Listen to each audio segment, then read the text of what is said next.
ನಮಸ್ತೆ, TRP Indian ಕಿಚನ್ಗೆ ಸ್ವಾಗತ. ಇವತ್ತು ಮಧ್ಯಾಹ್ನ ಲಂಚ್ ಬಾಕ್ಸ್ಗೆ ನಾನು ಮಾಡ್ತಾ ಇರೋವಂಥ ರೆಸಿಪಿ ಎಣ್ಣೆ ಬೆಂಡೆಕಾಯಿ ಗೊಜ್ಜು ಮಾಡ್ಕೊಂಬಿಡೋಣ ಅಂತ ಹೇಳಿ ಮಾಡ್ಕೊತಿದ್ದೀನಿ. ನೋಡಿ, ಬೆಂಡೆಕಾಯಿ ಎಲ್ಲ ಎತ್ತಿಟ್ಕೊಂಡಿದ್ದೀನಿ ಒಂದು ಪಾತ್ರೆಯಲ್ಲಿ. ಇದನ್ನು ಈಗ ಚೆನ್ನಾಗಿ ತೊಳೆದು ಎಲ್ಲ ಕಟ್ ಮಾಡ್ಕೊಂಬಿಡೋಣ, ಆಯಿತಾ.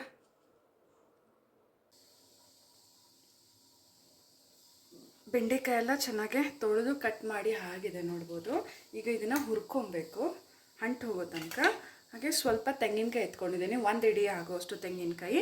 ಇದನ್ನು ಪೂರ್ತಿ ರುಬ್ಬಿ ಸಪ್ರೇಟಾಗಿ ನಾವು ಮಸಾಲೆ ರುಬ್ಬಿಟ್ಟು ಸಪ್ರೇಟಾಗಿ ಇಟ್ಕೊಂಬಿಡೋಣ, ತೆಂಗಿನಕಾಯಿನ ಮಾತ್ರ.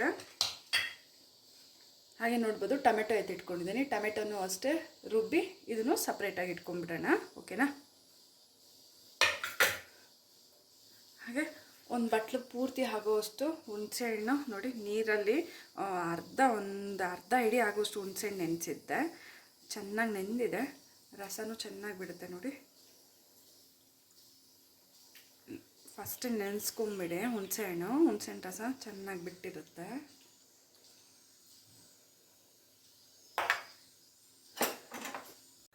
ಈಗ ಬೆಂಡೆಕಾಯಿ ಹುರಿಯೋದಕ್ಕೆ ಬಾಣಲೆ ಇಟ್ಟಾಗಿದೆ, ಬಾಣಲೆ ಬಿಸಿ ಆಗ್ತಿದೆ. ಈಗ ಬೆಂಡೆಕಾಯಿನ ಹಾಕ್ತಿದೆ ನೋಡಿ.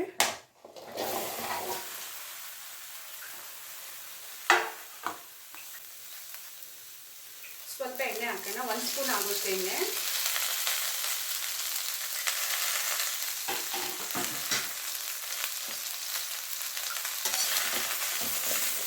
ಬೆಂಡೆಕಾಯ್ದು ಅಂಟು ಹೋಗೋ ತನಕ ಚೆನ್ನಾಗೆ ಬೆಂಡೆಕಾಯಿನ ಹುರ್ಕೊಂಡ್ಬಿಡೋಣ, ಆಯಿತಾ. ನೋಡ್ಬೋದು, ಬೆಂಡೆಕಾಯಿ ಎಲ್ಲ ಹುರಿದಾಗಿದೆ, ಅಂಟಿಲ್ಲ. ಇವಾಗ ಒಂದು 2ರಿಂದ 3 ನಿಮಿಷ ತಗೊಳುತ್ತೆ, ಚೆಂದ ಹುರ್ಕೊಂಡ್ಬಿಟ್ರೆ ಸಾಕು.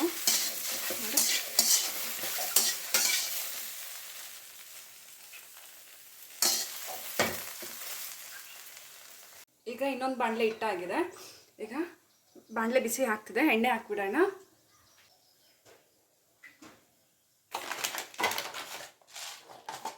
ಎಣ್ಣೆ ಚೆನ್ನಾಗಿ ಬಿಸಿ ಆಗಲಿ. ಈಗ ಕಾಳು ಮೆಣಸು ಹಾಕ್ಬಿಡೋಣ ಸ್ವಲ್ಪ.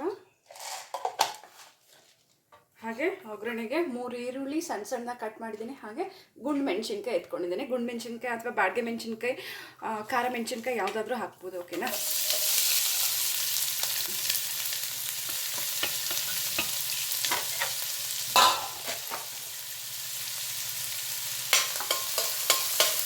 ಚೆನ್ನಾಗಿ ಫ್ರೈ ಮಾಡಿಬಿಡೋಣ ಈರುಳ್ಳಿನ. ಈರುಳ್ಳಿ ಚೆನ್ನಾಗೆ ಫ್ರೈ ಆಗಬೇಕು. ಈಗ ಸ್ವಲ್ಪ ಕರಿಬೇವು ಸೊಪ್ಪನ್ನ ಹಾಕ್ತಾಯಿದ್ದೀನಿ.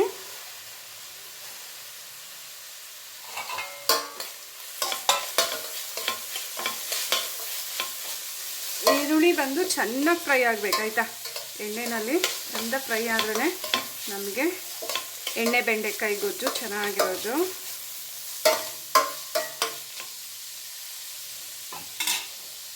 ನೋಡ್ಬೋದು, ಈರುಳ್ಳಿ ಚೆನ್ನಾಗೆ ಬಣ್ಣ ಚೇಂಜ್ ಆಗ್ತಾ ಬರ್ತಿದೆ, ಆಗಿದೆ.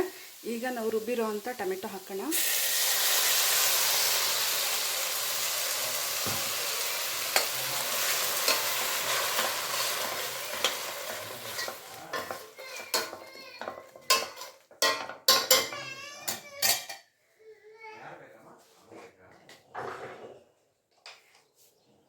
ಹಾಗೆ ರುಚಿಗೆ ತಕ್ಕಷ್ಟು ಉಪ್ಪು,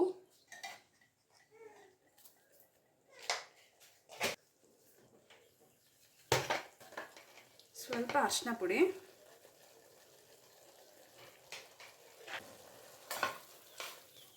ಚೆನ್ನಾಗಿ ಮಿಕ್ಸ್ ಮಾಡಿಬಿಡೋಣ.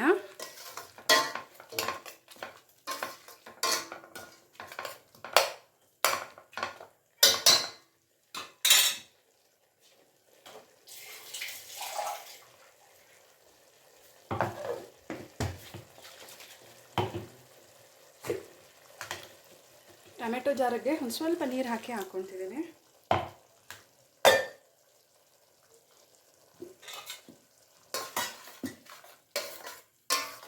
ಟೊಮೆಟೊದಲ್ಲಿರುವಂಥ ಹಸಿ ಸ್ಮೆಲ್ ಹೋಗೋ ತನಕ ಚೆನ್ನಾಗಿ ಕುದೀತಾ ಇರಬೇಕಿದು. ನೋಡ್ಬೋದು, ಟೊಮೆಟೊ ಚೆನ್ನಾಗೆ ಕುದೀತಿದೆ. ಈಗ ಒಂದು ಪೂರ್ತಿ ಸ್ಪೂನ್ ಆಗೋಷ್ಟು ಧನಿಯಾ ಪುಡಿ ಹಾಕ್ತಿದ್ದೀನಿ.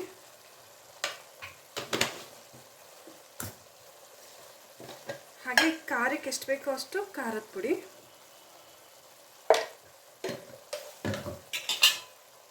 ಚೆನ್ನಾಗಿ ಮಿಕ್ಸ್ ಮಾಡಿಬಿಡೋಣ.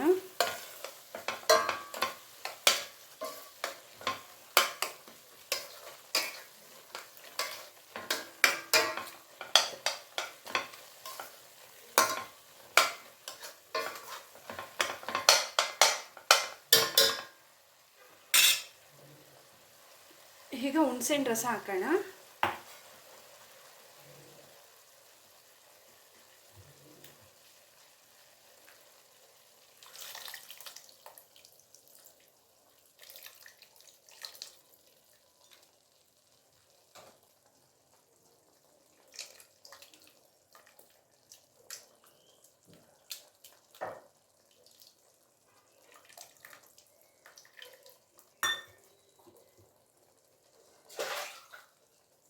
ಈಗ ಚಂದ ಮಿಕ್ಸ್ ಮಾಡಿಬಿಡೋಣ.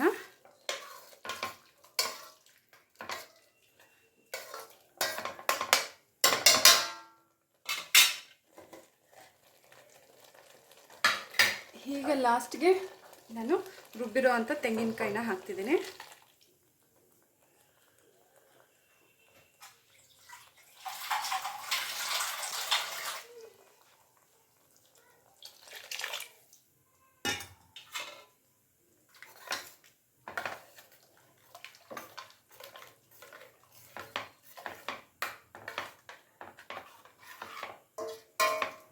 ಈ ಮಸಾಲೆ ಚೆನ್ನಾಗಿ ಕುದಿ ಬರಬೇಕು.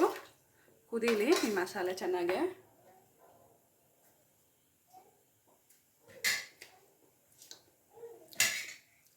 ಮಸಾಲೆ ಚೆನ್ನಾಗಿ ಕುದೀತಿದೆ. ಈಗ ನಾನು ಕೊತ್ತಂಬರಿ ಸೊಪ್ಪನ್ನ ಹಾಕಿದ್ದೀನಿ ನೋಡಿ.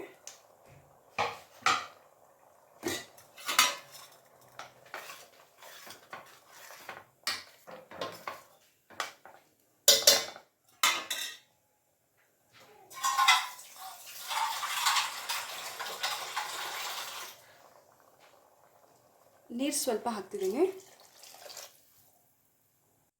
ಮಸಾಲೆ ಚೆನ್ನಾಗೆ ಕುದೀತಿದೆ. ಈಗ ನಾವು ಹುರಿದು ಎತ್ತಿಟ್ಕೊಂಡಿರೋಂಥ ಬೆಂಡೆಕಾಯಿನ ಹಾಕ್ಬಿಡೋಣ.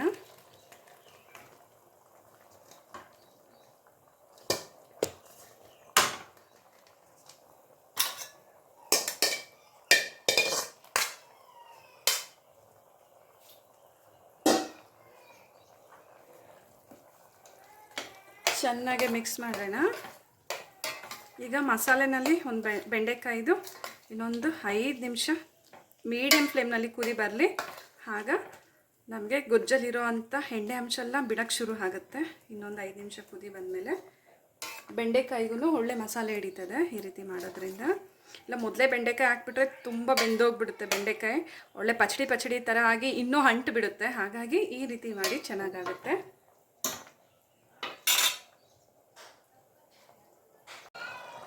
ನೋಡ್ಬೋದು ಚೆನ್ನಾಗೆ ಕುದೀತಿದೆ ಈಗ ಗೊಜ್ಜು ನೋಡಿ.